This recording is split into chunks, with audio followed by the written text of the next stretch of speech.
Imran Riaz type के जो घटिया किस्म के साफी हैं जो सारी उम्र बूट पॉलिश करते रहे हैं फौज के, वो भी इस वक्त पख्तूनख्वा में बैठा हुआ है और अली गंडापुर जो है वो उसको बेगैरत कह रहा है, उसको गालियां निकाल रहा है, माँ बहन की गालियां निकाल रहा है। और बुशरा बीबी जो है वो सलमान राजा, हमारा एक वो होता था अपने आप को बड़ा प्रोग्रेसिव कहता था, वकील है, उसको बेगैरत कह रही है बुशरा बीबी, सलमान राजा को, गौहर को, इन सबको। और ये जो है वो बैठे हुए हैं, मुझे तो समझ नहीं आती, पख्तूनख्वा के जजों से ये लेते हैं बाकायदा अपने लिए रिलीफ, ये वहां बैठ जाते हैं जाके। मतलब एग्जाइल हमने सुना था मुल्क से लिया जाता है, यहाँ पे सूबों से एग्जाइल ले रहे हैं पख्तूनख्वा के अंदर। तो अली गंडापुर को शर्म करनी चाहिए, उसको भी ख्याल करना चाहिए कि वो इस मुल्क के अंदर क्या कर रहा है इस वक्त, कि वो एक सूबे को इनके लिए बना रहा है जैसे पनाहगाह है, और बाकी सारा मुल्क जो है वो इनके खिलाफ है। असल बात क्या है? असल बात यह है कि इस वक्त ये सुबाइयत फैला रहे हैं, ये मेरे पख्तून दोस्तों को, मेरे पश्तून दोस्तों को, मेरे हम वतनों को ये उभार रहे हैं एक तरह से रियासत के खिलाफ, जो कि होना नहीं है। वो बड़े अक्लमंद लोग हैं, वो ये नहीं करेंगे। ये खाना जंगी की तरफ लेके जाना चाहते हैं, सिविल वॉर की तरफ लेके जाना चाहते हैं, एनार्की की तरफ लेके जाना चाहते हैं, लेकिन मुझे यकीन है वो ऐसा नहीं करेंगे मेरे पख्तून दोस्त।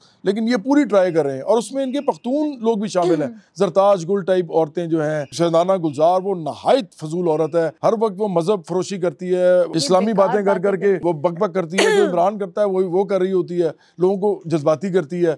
फिर इसी तरह वो अली मोहम्मद है, फिर वो शहरियार अफरीदी, इसके अलावा और भी बहुत से लोग हैं जो पख्तूनख्वा से इन्होंने बाकायदा लोगों को मुतरफ़्फ़र करके पाकिस्तान से एक चीज़ शुरू की हुई है।